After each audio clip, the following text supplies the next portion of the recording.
그 집안은 언제나 지나치게 조용해 보였어요. 대화는 정중했고 웃음은 예의 바랐으며 분위기는 조용히 통제되고 있었죠. 모두가 자신이 맡은 역할을 정확히 알고 있었어요. 늘 무엇을 해야 할지 아는 아버지, 힘든 날조차 스스로에게 허락하지 않는 어머니, 그리고 아주 어릴 때부터 목소리도 마음도 크게 내지 않도록 배워야 했던 아이들.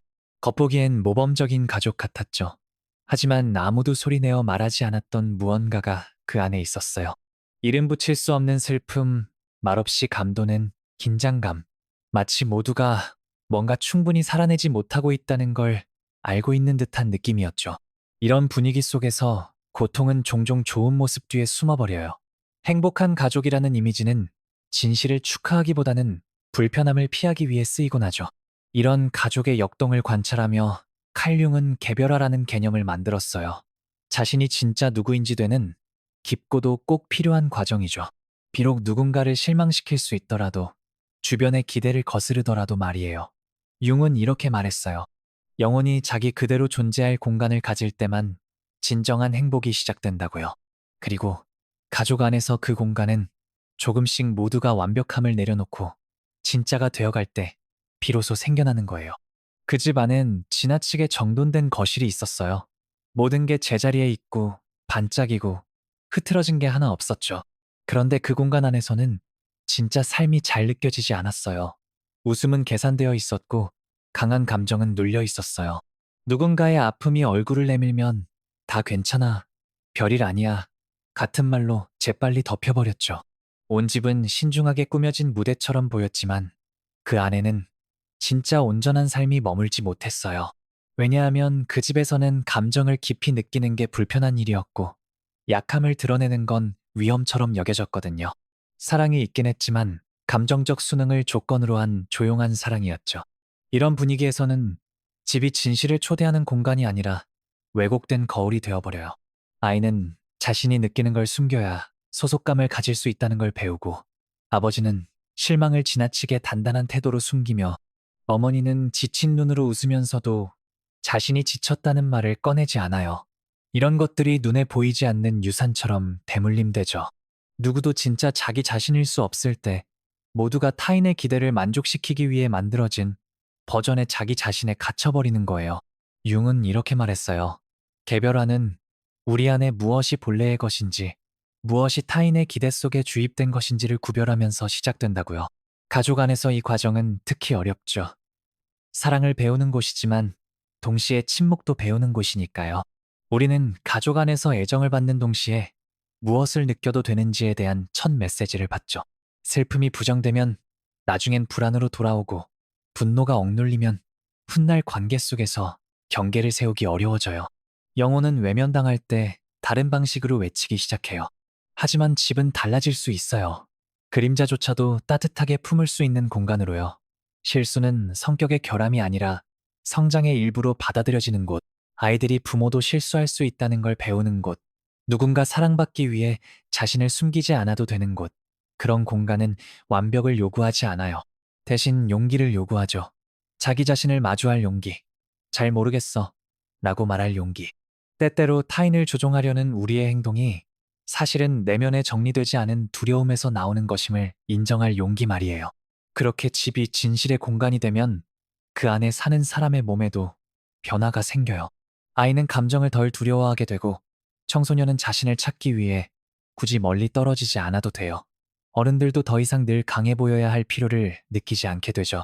진정한 강함은 온전함을 허락하는 거니까요. 그리고 어떤 집도 각자가 진짜 자신이 되어갈 수 있는 공간이 없다면 진짜로 행복할 수는 없어요.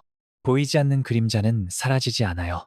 집의 구석, 대화의 행간, 누구도 잘 설명 못하는 과한 반응들 속에 숨어 있어요. 우리가 외면한 감정들은 결국 운명처럼 반복처럼 돌아와요. 가족 모두가 알고 있지만 아무도 정확히 그 근원을 설명할 수 없는 어떤 익숙한 패턴이 되기도 하죠. 그리고 그 반복은 종종 아이들을 통해 다시 나타나요. 그들이 우리의 실수를 짊어지기 때문이 아니라 우리가 감히 마주하지 못했던 감정에 그들이 먼저 손을 대기 때문이에요. 지나치게 소리치는 아이는 어쩌면 아무도 말하지 못한 걸 대신 말하고 있는 걸지도 몰라요. 스스로를 고립시키는 청소년은 이미 그가 태어나기 전부터 존재하던 침묵의 아픔을 표현하고 있는지도 몰라요. 아무렇지 않게 터져나오는 갈등은 사실 마음을 기울이라는 초대예요. 하지만 우리는 그 초대를 흔쾌히 받아들이지 않죠. 왜냐하면 타인의 고통을 진심으로 듣는 건 결국 내 고통도 함께 마주해야 하기 때문이에요. 많은 가족들 안에서는 고통을 마주하는 두려움이 너무 커서 겉보기에 평화가 규칙이 되어버려요. 모든 게 괜찮아 보여야 하고, 행동은 모범적이어야 하고, 감정은 억눌러야 하죠. 그러다 뭔가가 새어나오면 아이가 폭발하거나 아버지가 지나치게 화를 내면 그건 곧 문제로 여겨져요. 마치 그 감정이 본질적인 문제인 것처럼요. 하지만 사실은 그것들이 더 깊은 무언가의 신호일 수 있어요. 그림자는 잘못이 아니라 관심이 필요한 메시지일 수도 있거든요. 융은 그림자가 단지 부정적인 면만을 의미하는 게 아니라고 했어요. 우리가 이래야 한다고 만든 자기 이미지에 맞지 않아 억눌러졌던 모든 것이 그림자라고요. 가족 안에서 이런 이미지는 흔히 단단하게 고정돼 있어요. 이상적인 엄마, 강한 아버지, 순종적인 자녀. 하지만 영혼은 이런 이미지 안에서 건강하게 살 수 없어요. 공간이 필요해요. 움직임과 진실이 필요하죠. 그게 없으면 먼저 정서에 병이 생기고, 그 다음은 몸, 그리고 관계가 무너져요. 그래서 진짜 연결을 키우는 가족은 갈등이 없는 곳이 아니에요. 갈등이 생겨도 깨지지 않을 거라는 믿음이 있는 곳이에요. 슬픔을 느끼되 드라마라고 몰아가지 않는 곳, 실수를 인정하되 영원한 죄책감으로 남기지 않는 곳, 지침도 의심도 다시 시작하는 마음도 허락되는 공간이에요. 이건 부족한 게 아니라 정서적으로 성숙하다는 거예요. 그런 공간 안에서 진짜 기쁨이 피어나요. 소셜미디어에서 연출된 웃음이 아니라 아무도 자신을 숨기지 않아도 되는 기쁨, 사랑이 성과에 달려있지 않은 기쁨, 판단보다 경청이 더 강한 기쁨, 통제보다 관계가 더 소중한 기쁨이죠. 개별화는 천천히 시작되어 갑작스러운 계기나 커다란 깨달음 속에서 나타나는 게 아니에요. 아주 작은 허용에서 태어나죠. 아이가 자신의 감정을 끊기지 않고 말할 수 있을 때, 청소년이 부모의 기대와 다른 생각을 표현해도 여전히 받아들여질 때, 가족 안의 한 어른이 자신의 생각을 바꿀 수 있고, 가치를 다시 볼 수 있고, 몰라도 괜찮다고 느낄 수 있을 때, 바로 그런 작고 거의 보이지 않는 움직임 속에서 진짜 나로 살아가는 과정이 시작돼요. 하지만 이게 가능하려면 환경이 그걸 허락해야 해요. 다른 의견을 위협으로 여기지 않고 들어주는 귀가 필요해요. 사랑이 복종의 대가가 아니라 차이가 있어도 계속 머물러주는 안정감이어야 해요. 개별화는 진실이 환영받는 곳에서만 꽃을 피워요. 보기 좋은 진실, 일관된 진실만이 아니라 엉켜있고 혼란스럽고 불완전한 진실까지도요.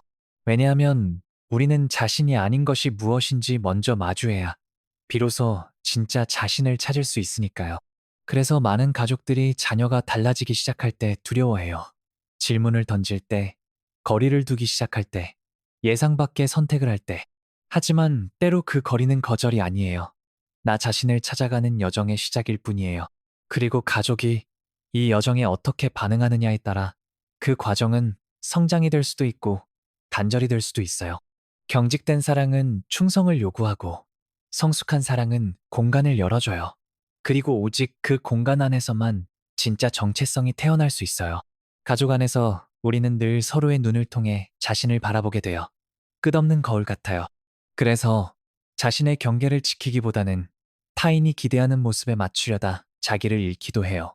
항상 강해야 한다고 믿는 엄마, 길을 알아야 한다고 느끼는 아빠, 실망시켜선 안 된다고 배우는 아들, 평화를 위해 침묵하는 딸. 하지만 이 이미지 중 하나가 무너질 때, 누군가 이상적인 모습 대신 진짜 자신이 되기로 할 때, 그때 무언가가 치유되기 시작해요. 진실은 사람을 흔들지만 동시에 자유롭게 만들거든요. 자신에게 주어진 역할을 연기하길 기대하는 환경에서 진짜 자신으로 살아가는 건 용기가 필요해요.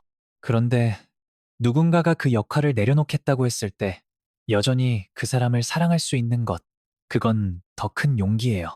그게 아마 가족 안에서 할 수 있는 가장 깊은 사랑일 거예요. 당신이 변해도 나는 여전히 여기 있어. 당신이 예상 못한 길을 선택해도 내가 아직 다 이해하지 못한 당신의 모습을 보여줘도 나는 곁에 있을 거야. 그렇게 말해주는 사랑이요. 개별화를 허락하는 가족은 유연한 가족이에요. 모두가 자기 목소리를 낼 수 있어도 관계가 무너지지 않음을 아는 가족. 자율성이 사랑을 위협하지 않고 오히려 그것을 더 튼튼하게 만든다는 걸 이해하는 가족. 그런 환경에서 행복은 어떤 이상적인 목표가 아니에요. 자연스러운 결과가 돼요. 왜냐하면 누구도 자신이 아닌 모습으로 살면서 진짜로 행복할 수는 없으니까요. 진짜 행복은 집안의 모두가 자기답게 숨 쉴 수 있을 때 피어나는 거예요. 그럴 때 집은 통제의 공간이 아니라 만남의 공간이 돼요. 이런 만남이 일어나는 집은 억지로 만든 침묵이나 옳고 그름에 대한 정답만 가득한 말로 채워지지 않아요. 오히려 멈춤의 순간으로 채워져요. 마음을 들어주는 시선으로 채워져요. 실수가 관계를 끊지 않는 안전함으로 채워져요. 모든 사람이 똑같기를 기대하는 게 아니라 모두가 온전해지기를 바라는 곳이에요. 감정의 다양성을 불안정함으로 보지 않고 삶의 풍성함으로 여기는 집. 아이가 나 길을 잃었어 라고 말해도 여전히 품어줄 수 있는 곳. 아빠가 나 너무 지쳤어 라고 말해도 약한 사람으로 보지 않는 곳. 엄마가 울 수 있고 그래서 더 강해질 수 있는 곳이에요. 그런 공간에서는 고통조차 존재할 수 있는 자리를 얻어요. 그리고 존재할 수 있는 고통은 돌봄을 받을 수 있어요. 부정된 감정은 그림자 속에서 더 커지지만 공감의 눈으로 바라본 감정은 서서히 변하기 시작하니까요. 그렇게 가족은 반복의 장소에서 선택의 장소로 바뀌어요. 다르게 해보자는 선택, 더 많이 들으려는 선택, 덜 통제하려는 선택, 진실을 위해 완벽함을 내려놓는 선택이요. 그래서 진짜 아름다운 가족의 모습은 모든 것이 완벽하게 작동하는 가족이 아닐지도 몰라요. 오히려 부족함 속에서도 관계가 이어지는 가족, 어긋남 속에서도 다시 돌아올 수 있는 가족, 갈등 속에서도 여전히 애정이 흐르는 가족이에요. 그런 가족이 진짜로 단단한 거예요. 고통이 없는 게 아니라 고통이 찾아올 때 그걸 두려워하지 않고 함께 느낄 수 있는 공간이 있는 것. 그게 진짜 가족이니까요. 융이 우리 안에서 마주하지 않은 것이 결국 운명처럼 우리를 찾아온다고 말했을 때 그는 우리에게 이런 메시지를 전하고 있었어요. 우리가 짊어진 것을 용기 있게 바라보지 않으면 그것은 우리가 사랑하는 사람들 안에서 반복되어 나타날 거라고요. 하지만 반대도 마찬가지예요. 우리가 치유한 것은 다른 사람에게 자유가 될 수 있어요. 우리가 자기 이야기 안에서 품어낸 것들은 누군가가 조금 더 가볍게 걸을 수 있는 단단한 길이 되어줄 수 있어요. 어쩌면 우리 모두가 결국 바라는 건 이런 것 아닐까요? 진짜 나로 있을 수 있는 공간, 가면을 벗어도 여전히 사랑받을 수 있는 자리, 기쁨이 겉모습이 아니라 관계에서 오는 공간. 그리고 이제는 그림자를 숨기지 않아도 되는, 왜냐하면 그 그림자 또한 우리 빛의 일부라는 걸 배웠기 때문이에요. 때로 가장 진실된 가족의 모습은 일요일 사진 속에 있는 게 아니에요. 부엌의 고요한 시간 속에 숨어 있죠. 누군가가 용기 내어 나 요즘 괜찮지 않아 라고 말할 때, 그리고 누군가가 그걸 고치려고 서두르지 않고 그냥 곁에 있어줄 때, 그냥 들어줄 때, 거기엔 연결이 있어요. 예쁘지 않아도, 조금 아파도, 일상을 어지럽혀도 괜찮은 진짜를 받아주는 공간이 있어요. 왜냐하면 진짜 사랑은 인위적인 조화가 아니라 함께 있어주는 힘으로 살아가는 거니까요. 그런 존재의 힘이 변화를 만들어요. 아이가 자신의 의문을 두려움 없이 말할 수 있을 때, 아버지가 모든 해답을 갖지 않아도 된다는 걸 느낄 수 있을 때, 어머니가 모든 걸 혼자 짊어지지 않아도 된다는 걸 이해할 때, 그리고 집안의 모든 이들이 실수는 성장의 일부라는 걸 배워갈 때, 거기서 새로운 무언가가 시작돼요. 완벽하진 않지만 진실된, 이상적이진 않지만 온전한 무언가가요. 이런 공간에서 태어나는 기쁨은 들뜬 감정이 아니에요. 그건 평온함이에요. 내가 나일 수 있어도 모든 걸 잃지 않는다는 안정감이에요. 숨지 않아도 되는 집에서 느끼는 고요한 평화예요. 사랑이 잘했는지 아닌지에 따라 달라지지 않고 경청이 설명을 요구하지 않으며 만남이 가면을 필요로 하지 않는 그런 공간이죠. 그래서 어쩌면 가족을 진짜로 지탱하는 건 갈등의 부재가 아니라 혼란 속에서도 다시 서로를 향해 돌아갈 수 있는 힘일지도 몰라요. 미안하다고 말할 수 있는 능력, 내 한계를 인정할 수 있는 용기, 함께 다시 길을 만들어갈 수 있는 의지. 시간이 지나도 사라지지 않는 진짜 행복은 바로 그곳에서 시작돼요. 실수에도 살아남는 연결에서, 진실이 숨 쉴 수 있는 틈에서 온전히 드러난 나를 받아줄 수 있는 사랑에서요. 그게 서로를 보는 가족의 아름다움이에요. 아프더라도 함께 성장하기로 선택하는 가족의 힘이죠. 함께 성장한다는 건 똑같은 길을 걷는다는 뜻이 아니에요. 각자가 자기 길을 찾되 그 여정 속에서도 계속 서로를 만나기로 선택하는 거예요. 그리고 결국엔 매일같이 진실을 택하고 경청을 택하고 곁에 머무는 걸 택하는 그 반복 속에서 가장 소중한 게 만들어져요. 얽매지 않는 사랑, 가면 없는 연결, 누구도 숨지 않아도 되는 집, 모두가 자기답게 존재할 수 있는 공간, 그림자가 환영받고 그래서 빛도 마침내 쉴 수 있는 집.